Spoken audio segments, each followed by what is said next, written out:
Mahirap talaga ang magmahal ng mayaman. Yung aakalain nila na pera lang ang habol mo sa iyong kasintahan. Ikaw, may gumugulo ba sa relasyon nyo ng iyong asawa?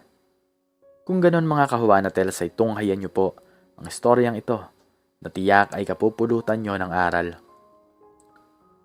Sa mundong ito tila isang malaking kasalanan ang magmahal ng taong malayo ang katayuan sa buhay. Para kay Carmela, ang pag-ibig niya kay Gerson ay isang pangarap na naging bangungot. Si Carmela ay isang simpleng babae na lumaki sa hirap, habang si Gerson naman ay tagapagmana ng isang malaking imperyo.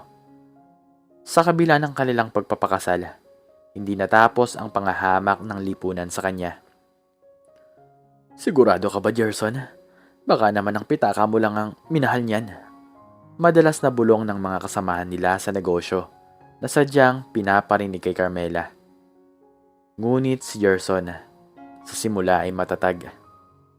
Mahal ko si Carmela. Hindi pera ang sukatan ng pagkatao niya. Palagi niyang depensa. 2 taon na silang kasal. Ngunit ang anino ni Samantha, isang mayamang sosyalada na matagal nang may lihim na pagtingin kay Gerson, ay patuloy na umaaligid. Para kay Samantha, ang isang tulad ni Carmela ay isang basurang dapat nang itapon. Isang gabi, habang wala si Gerson dahil sa isang out-of-town business meeting, nakaramdam ng matinding pagkahilo si Carmela. Hindi niya alam na siya ay nagdadalang tao na. Sa gitna ng kanyang pagkapagod, hindi niya namalaya ng pagpasok ng isang estranghero sa kanilang silid. Inutusan ni Samantha ang lalaking ito na pasukin ang mansyon. Siguraduhin mong magmumukha siyang taksil. Utos ni Samantha habang may ngising demonyo. Gawin mo na ang lahat para maniwala si Gerson na may nangyari sa inyong dalawa. Pinaamoy ng lalaki si Carmela ng isang pampatulog. Nawala ng malay ang babae. Inihaga siya ng lalaki sa kama at tumabi rito. Na tila ba may malalim silang ugnayan. Saktong pagbukas ng pinto, bumulaga kay Gerson ang isang eksenang kailanman ay hindi niya inaakalang makikita. Carmela, ano to? Sigaw ni Gerson na bumasag sa katahimikan ng gabi. Nagising si Carmela, lito at nananakit ang ulo. Gerson, bakit? Sino ang lalaking to? Huwag ka nang magmalinis. Galit na galit si Gerson. Ang tiwalang binuo nila ng 2 taon ay gumuho sa isang saglit. Nakita ko ang ginawa nyo. Nakita ko ng 2 kong mata. Sa sarili nating kama, nagagawa mong magpasok ng ibang lalaki. Patawarin mo ako, Gerson. Wala akong alam. Hindi ko siya kilala. Pagmamakaawa ni Carmela habang humahagulgol sa sahig. Lumayas ka. Gayon din. Ayoko na makita ang pagmumukha mo sa pamamahay na to. Walang nagawa si Carmela, kundi lisanin ang mansyon sa gitna ng malakas na ulan. Hindi niya nagawang sabihin kay Gerson na sa mga oras na yon, may munting buhay na sa kanyang sinapupunan. Matagumpay si Samantha. Sa loob ng ilang buwan, unti-unti niyang nakuha ang loob ng nagdadalamhating si Gerson hanggang sa maging silang 2. Lumipas ang 18 taon. Namuhay si Carmela sa isang liblib na probinsya, malayo sa karangyaan at pait ng Maynila. Ang kanyang anak na si Alexa ay lumaking isang magandang dalaga. Taglay ang kabutihan ng loob ng isang ina at ang matitigas na paninindigan ng ama. Inay, kailangan po nating humanap ng paraan. Hindi sapat ang kinikita natin sa paglalabada para sa gamot nyo. Malungkot na sabi ni Alexa isang hapon. Huwag ka nang mag-alala, anak. Kakayanin natin to. Sagot ni Carmela, bagaman alam niyang humihina na ang kanyang katawan. Napagpasyahan ko na po, Nay. Pupunta po ako ng Maynila. Magtatrabaho po akong kasambahay.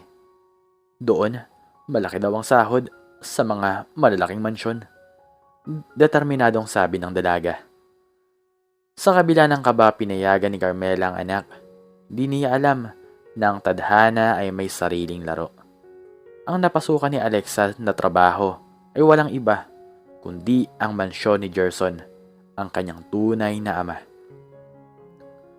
Sa unang araw ni Alexa sa trabaho, ramdam niya ang bigat ng paligid. Si Gerson ay isang malamig at seryosong amo, habang si Samantha na siyang tumatayo ngayong asawa, sa papel man o sa katayuan, ay isang malupit na donya. Bilis-bilisan mo ang pagkilos, bata. Napakadumi ng sahig. Sigaw ni Samantha kay Alexa. Opo, Ma'am Samantha, pasensya na po. Mahinahon na sagot ni Alexa habang nakayuko. Isang araw habang naglilinis si Alexa, hindi niya napansin na lumabas ang kanyang kwintas mula sa kanyang damit. Ito ay isang gintong kwintas na may kakaibang disenyo. Isang locket na may nakaukit na maliit na bituin. Ito ang tanging alaala na ibinigay sa kanya ng kanyang ina bago siya umalis. Nakita ito ni Samantha. Nagdilim ang kanyang paningin. Magnanakaw, saan mo nakuha ang kwintas na yan? Biglang sinabunutan ni Samantha si Alexa. Aray, ma'am, bitawan niyo po ako. Sa akin po to.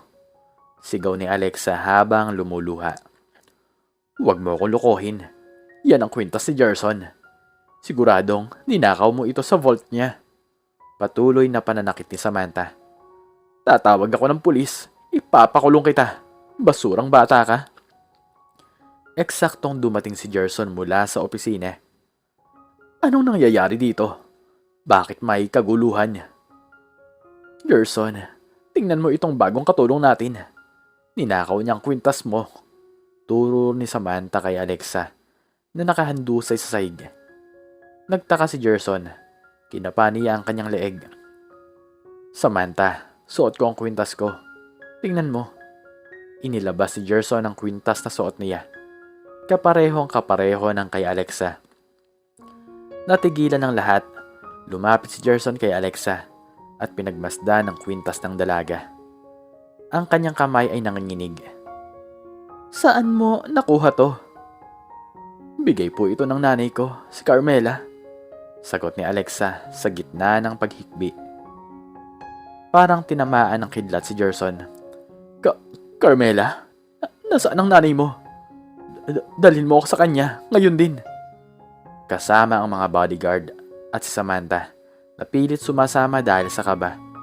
Nagtungo sila sa maliit na barong-barong ni Carmela sa labas ng Maynila. Pagbukas ng pinto, nagtagpo ang mga mata ni Gerson at Carmela. Sa loob ng halos 2 dekada, ang galit ni Gerson ay napalitan ng matinding pangungulila at kalituhan. Carmela, bulong ni Gerson. Bakit ka narito, Gerson?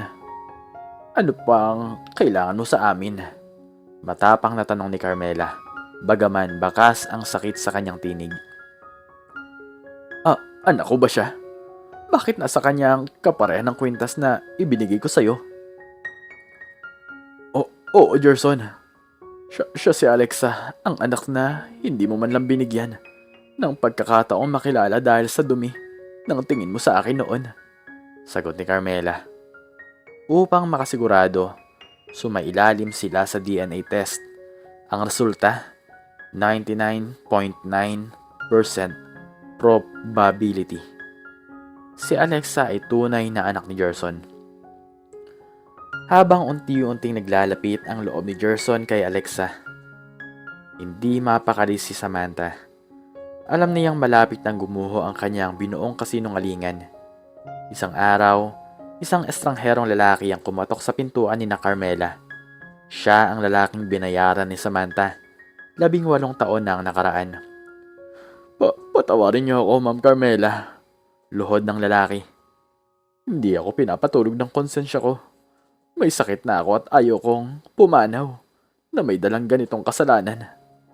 Dinala ni Gerson ang lalaki sa harapan ni Samantha. Sabihin mo sa kanyang sinabi mo sa akin.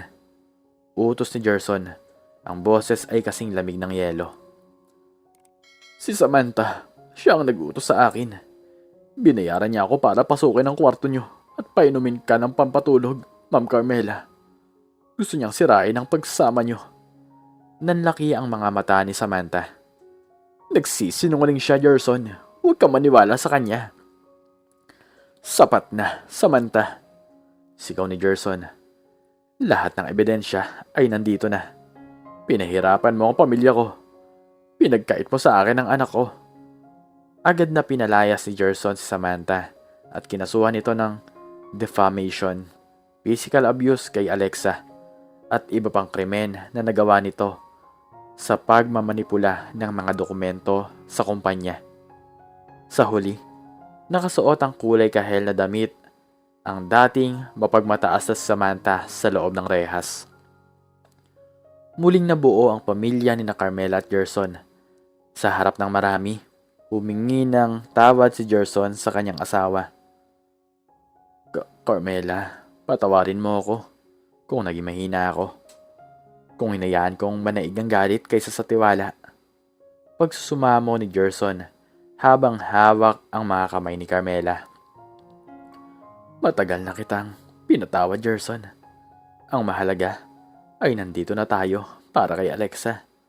Munting ngiti ni Carmela. Naging opisyal na tagapagmana si Alexa. Sa kabila ng kanyang yaman, hindi niya nakalimutan ang hirap na pinagdaanan nila. Naging boses siya ng mga kasambahay at mga taong naaapi. Marami mang pinagdaan ng pagsubok na patunayan nila na ang pag-ibig na tunay ay parang gintong kwintas, maaaring maglaho sa paningin pansamantala. Ngunit kailanman ay hindi magbabago ang tunay nitong halaga. Sa dulo ng unos, ang tadhana pa rin ang magtuturo ng daan pabalik sa piling ng mga taong tunay na nagmamahalan. At hanggang dito na lamang po nagtatapos ang aking istorya. At sana po ay nagustuhan nyo dito. Ano po ang natutunan nyo? Makikicomment naman po sa baba. Please like, share, and subscribe. And click the notification bell para palagi po kayong updated sa mga bago kong istorya. Muli ay maraming salamat po. At God bless us all.